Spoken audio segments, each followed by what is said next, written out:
नमस्कार, मैं हूं आपके साथ सोनिया चौहान। टोटल टीवी पर आप सभी का स्वागत है। चलिए रुक करते हैं खबरों की ओर। देश में बढ़ते डिजिटल अरेस्ट के फरेब पर प्रधानमंत्री नरेंद्र मोदी ने चिंता जताई। मन की बात कार्यक्रम में प्रधानमंत्री नरेंद्र मोदी ने कहा कि फ्रॉड करने वाले गैंग के काम करने के तरीके और इस खतरनाक खेल को समझना बेहद ही जरूरी है।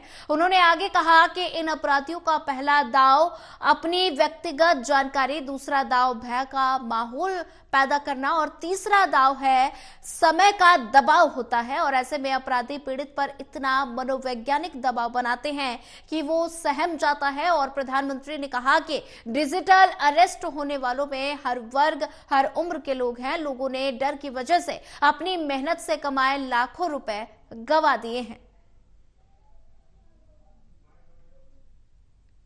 देशवासियों, मैं आपको एक ऑडियो सुनाता हूं। हेलो। सर नमस्ते सर। नमस्ते। सर बोलिए सर। देखिए, ये जो आपने एफआईआर नंबर मुझे सेंड किया है, इस नंबर के खिलाफ 17 कंप्लेंट्स हमारे पास। आप ये नंबर यूज कर रहे हैं?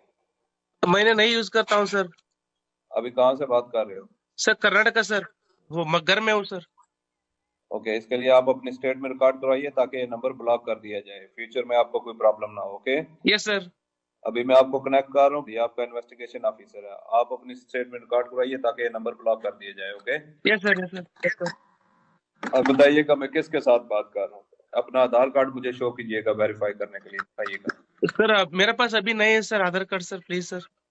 फोन आपके फोन में है? नहीं सर। फोन में आधार कार्ड की पिक्चर नहीं है आपके पास? नहीं है सर। नंबर याद है आपको? सर नहीं है सर, नंबर भी याद नहीं है सर।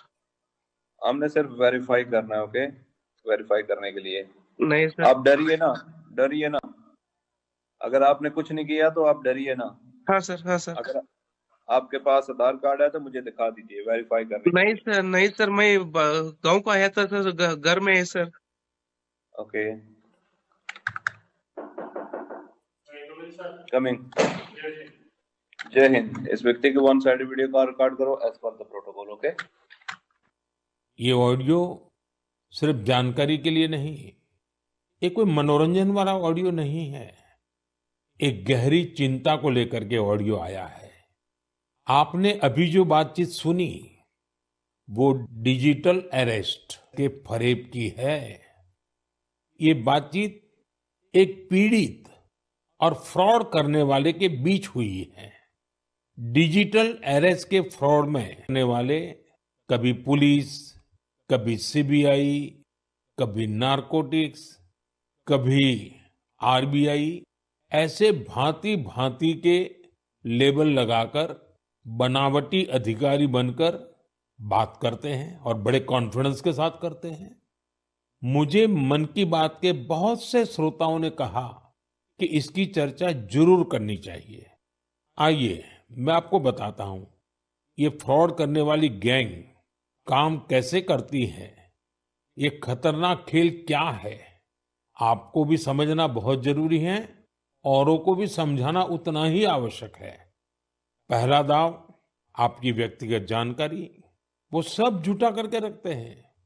आप पिछले महीने गोवा गए थे, है ना? आपकी बेटी दिल्ली में पढ़ती है ना? वे आपके बारे में इतनी जानकारी जुटा कर रखते हैं कि आप दंग रह जाएंगे। दूसरा दाव, भय का माहौल पैदा करो। वर्दी, सरकारी दफ्तर का सेटअप, कानूनी धाराएं, वो आपको इतना डरा देंगे, फोन पर बातों बातों में आप सोच भी नहीं पाएंगे। और फिर उनका तीसरा दाव शुरू होता है। तीसरा दाव, समय का दबाव। अभी फैसला करना होगा वरना आपको गिरफ्तार करना पड़ेगा। ये लोग पीड़ित पर इतना मनोवैज्ञानिक दबाव बना देते हैं कि वो सहम जाता है। डिजिटल अरेस्ट के शिकार होने वालों में हर वर्ग, हर उम्र के लोग हैं। लोगों ने डर की वजह से अपनी मेहनत से कमाए हुए लाखों रुपए गंवा दिए हैं। कभी भी आपको इस तरह का कोई कॉल आए तो आपको डरना नहीं है।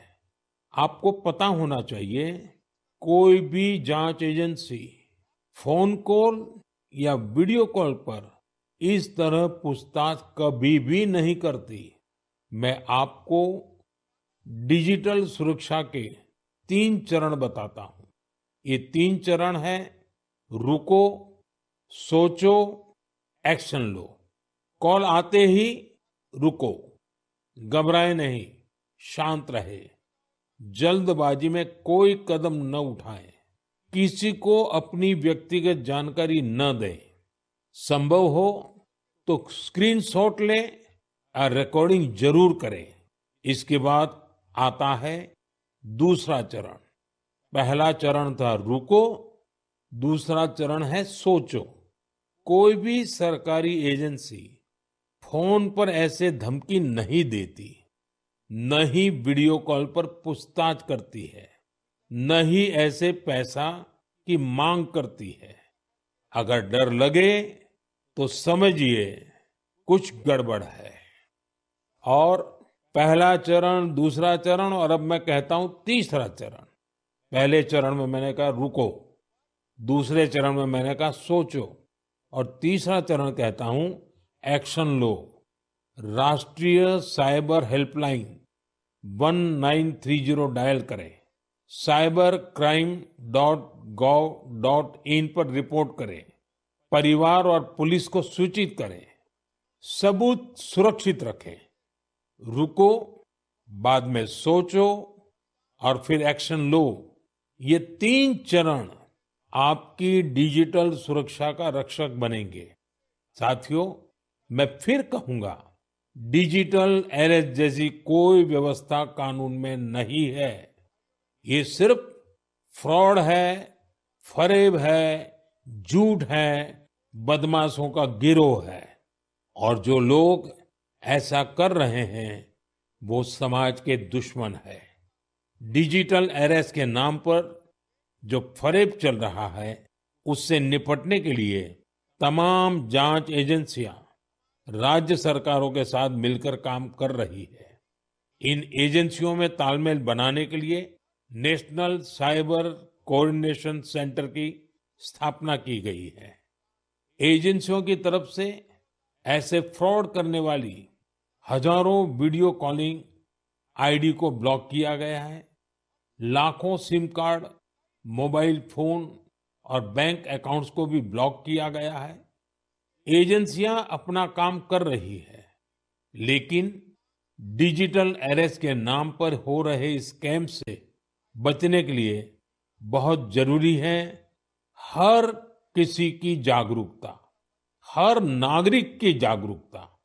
जो लोग भी इस तरह के साइबर फ्रॉड का शिकार होते हैं, उन्हें ज्यादा से ज्यादा लोगों को इसके बारे में बताना चाहिए।